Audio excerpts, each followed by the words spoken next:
Hello दोस्तों, कैसे हैं आप लोग। उम्मीद करती हूँ अच्छे ही होंगे। आज मैं एक पिता की दिल को छू लेने वाली कहानी आप लोगों को सुनाने जा रही हूँ। यह कहानी एक पिता के जज्बातों की कहानी है। इस कहानी से आप लोगों को बहुत कुछ सीखने को मिलेगा। इस कहानी को सुनाने का मेरा एक ही मतलब है कि मैं पिता की भावनाओं को आप लोगों के साथ बहुत ही सुंदर कहानी में पिरोकर आप लोगों को सुनाऊं। कहानी शुरू करने से पहले अगर आप मेरे चैनल पर नए हैं तो मेरे चैनल को सब्सक्राइब ज़रूर कर लेना। साथ ही बेल आइकन को प्रेस करके ऑल पे क्लिक कर देना, जो ऐसी ही खूबसूरत कहानी आपको मिलती रहे। और कहानी अच्छी लगे तो वीडियो को लाइक शेयर ज़रूर करना। तो चलो कहानी को शुरू करते हैं। आप लोगों ने माँ के बारे में तो बहुत सुना होगा, बहुत जगह पढ़ा भी होगा। माँ के लिए अच्छी अच्छी हिंदी कहानियाँ लिखी गई हैं, लेकिन पिता के बारे में बहुत ही कम लिखा गया है। तो दोस्तों, यह हार्ट टचिंग कहानी उन पिता को समर्पित है जो अपने परिवार के लिए जी जान से काम करते हैं, खुद की इच्छाओं को मारकर अपने बच्चों के सपनों को पूरा करते हैं। यह कहानी शुरू होती है कि जब मैं घर से गुस्से में बड़बड़ाते हुए निकल आया था और बस स्टैंड की तरफ आगे बढ़ने लगा। मैं मन ही मन बड़बड़ा रहा था, पता नहीं कितने पैसे छुपा कर रखे हैं, लेकिन मेरे लिए एक बाइक नहीं ले सकते। अब मैं यहाँ से चला जाऊँगा और तब तक वापस नहीं आऊँगा जब तक मैं खुद के पैसों से बाइक नहीं खरीद लेता। इतना सोच ही रहा था, तभी मेरे पैर में मुझे कुछ चुभने का एहसास हुआ। नीचे देखा तो समझ आया कि जल्दबाजी में पापा के जूते पहन आया हूँ। उन जूतों में कील उभरी हुई थी जो मेरे पैर में बार बार घाव किए जा रही थी। लेकिन उस समय गुस्सा अधिक था तो मैं बड़बड़ाते हुए आगे बढ़ गया। अचानक मुझे याद आया कि मैं पापा का पर्स भी अपने साथ ले आया हूँ। मेरे खुरापाती दिमाग में एक ख्याल आया, क्यों ना आज पापा का पर्स चेक किया जाए, जिसे आज तक उन्होंने किसी को हाथ तक नहीं लगाने दिया था। पता नहीं कौन सा खजाना छुपा है इस पर्स में जो किसी को हाथ नहीं लगाने देते थे। जब मैंने पापा का वह पुराना पर्स खोलकर देखा तो उसमें पैसे तो नहीं मिले, लेकिन पैसों की जगह पर एक डायरी रखी हुई थी। तब मैंने सोचा, ओहो, तो यह खजाना छुपा रखा है। मैं समझ रहा था कि यहाँ पापा ने लिखा होगा कि किस किस से कितने पैसे लेने हैं और किसको कितने पैसे दिए हैं, लेकिन मैं गलत था। जब मैंने उस छोटी सी डायरी का पहला पेज खोल कर देखा तो वहाँ पर जो लिखा था वह थोड़ा सीरियस कर देने वाला था। डायरी में जो लिखा था उसे पढ़ने के बाद मेरे चेहरे पर जो एक्सप्रेशन थे वह गायब हो चुके थे, क्योंकि डायरी में वैसा कुछ नहीं था जैसा मैं सोच रहा था। वहाँ पर उन पैसों का हिसाब लिखा हुआ था जो अलग अलग कामों के लिए अलग अलग लोगों से उधार लिए गए थे। उस लिस्ट में कंप्यूटर के नाम पर भी पैसे लिए गए थे। कुछ यूँ लिखा था, 50,000 बेटे के कंप्यूटर के लिए।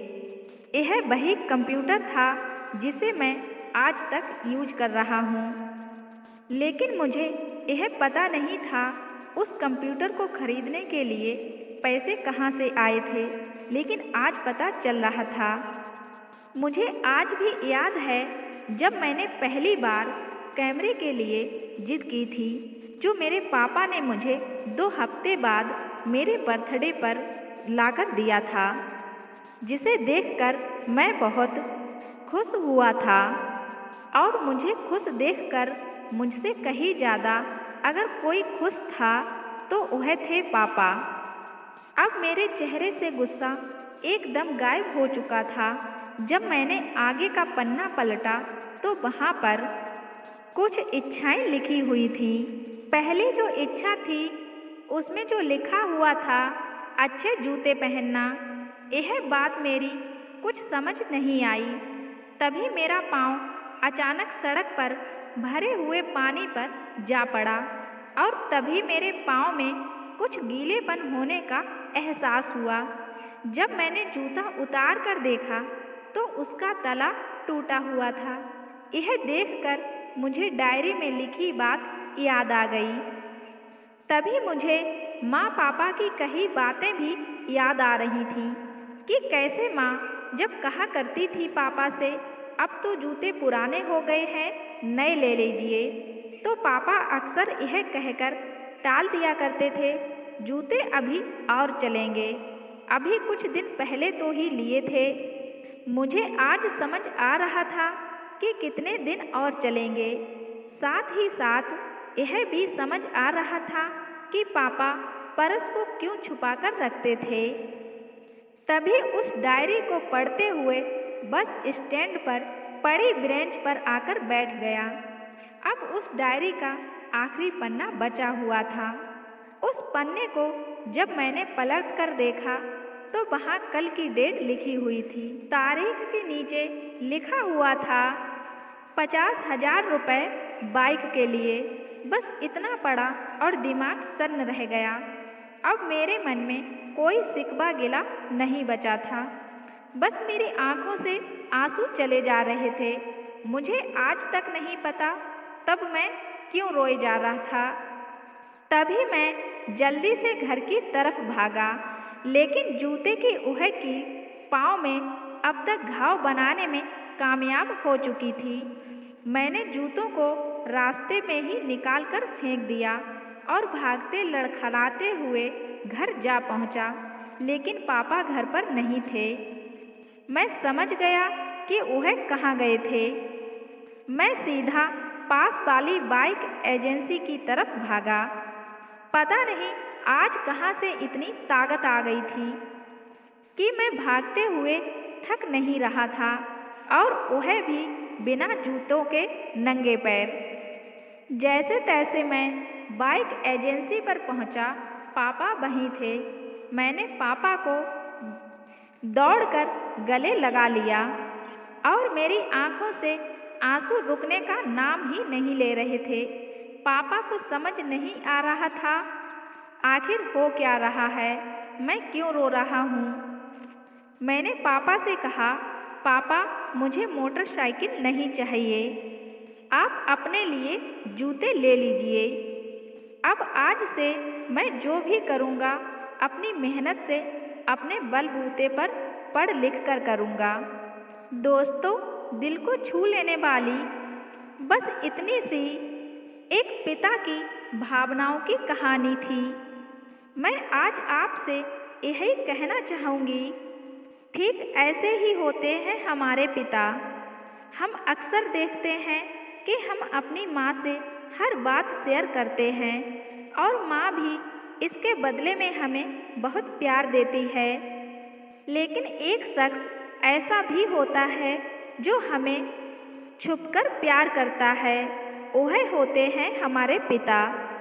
यह परिवार में एकमात्र ऐसा व्यक्ति होता है जो अपने बच्चों से उन्हें बिना जताए छिपकर प्यार करता है, खुद की इच्छाओं को मारकर अपने बच्चों के लिए सपने देखता है और उनकी खुशी में ही खुश हो जाता है। मुझे नहीं पता है कि आप लोग अपने माता पिता की इज्जत करते हो या नहीं, लेकिन अगर आपके पास आपके माँ बाबा हैं तो आप लोग बहुत खुश नसीब हो, क्योंकि इस दुनिया में बहुत से लोगों को तो अपने माता पिता का प्यार भी नसीब नहीं होता है। अंत में मैं यही कहना चाहूँगी कि अपने माँ बाप की भावनाओं का सम्मान करें। मेरा इस कहानी को सुनाने का मकसद यही था कि मैं आपको एक बाप की भावनाओं से रूबरू कराऊं, क्योंकि माँ के बारे में लेखकों ने बहुत कुछ लिखा है, लेकिन एक बाप की भावनाओं को कोई नहीं समझता है। इसलिए बच्चों को अपने पिता की भावनाओं की कद्र करनी चाहिए, उनकी परेशानी, उनकी मजबूरी को समझना चाहिए कि एक बाप अपने बच्चों को कैसे पालता है, उनकी इच्छाएं कैसे पूरी करता है। और एक बाप कभी नहीं चाहेगा कि उनके बच्चे दुखी रहें। दोस्तों, यह कहानी आपको पसंद आई हो तो वीडियो को लाइक शेयर ज़रूर कर देना।